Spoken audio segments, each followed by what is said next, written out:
Assalamualaikum warahmatullahi wabarakatuh. Let me introduce myself. My name is Adelia Nabila from English Literature 2019 Class A 19020154012. I will explain about language planning and language maintenance. Language planning. Language planning is the attempt to influence how a language is used. This is usually done to make it possible to use the language for more subjects.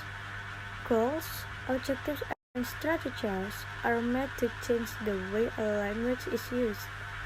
For many languages, there are special organizations that look after the language. Examples of such organizations are the Academic Franchise for French or the British Council for English. In general, there are different forms of language planning. The first, corpus planning, creates new words that present or change old ones to have a new meaning. Corpus planning is involved with creating standards for a language, such as spelling and grammar, or to create dictionaries. Linguistic purity is about avoiding foreign influence to a language because they are seen as bad. It also belongs to corpus planning.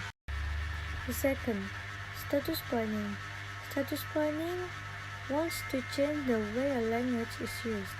It is about making some language or dialects official language for a territory.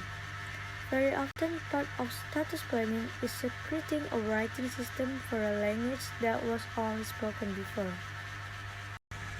And the last, acquisition planning.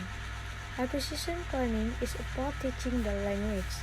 It looks at ways to make it easier, more attractive to learn a language. Very often, acquisition planning also involves making the language more attractive to learn for speakers of other languages. Language maintenance.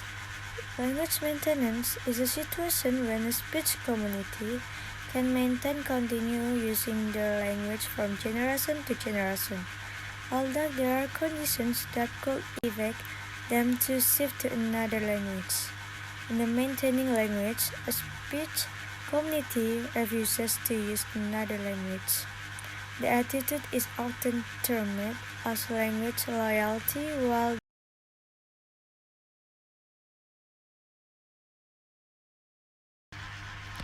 there are several factors that explain why language maintenance takes place in a monolingual, bilingual, or multilingual community. Several factors have been learned to contribute to maintaining the language. The first, larger number of speakers.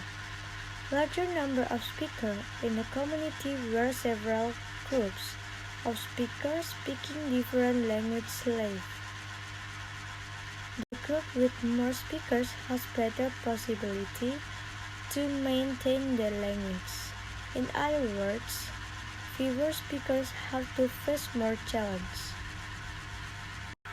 The second, concentration of living. Concentration of living in immigrant cases when the groups of immigrant people live together in one place. The chance to maintain the language is better than if immigrants live separately from one another, or separation or isolation. Surrounded by speakers of a different language can influence a speech community to shift the language spoken by those people around it, especially when they speak a language with a better economic and political value. The third, identity and part of culture. Identity and part of culture, although they are small in numbers, a group of their language if it is considered to be closely related to the culture. When the language and the culture are related, the speakers often believe that the language is an important cultural identity. The last, better economic condition. Another economic condition, lots of poor immigrants in their new land think that their language is related to their low economic condition.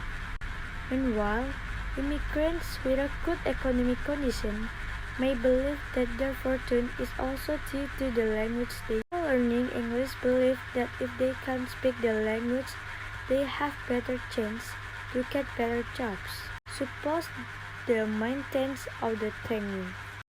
Thank you for your attention and thank you for your watching. Assalamualaikum warahmatullahi wabarakatuh.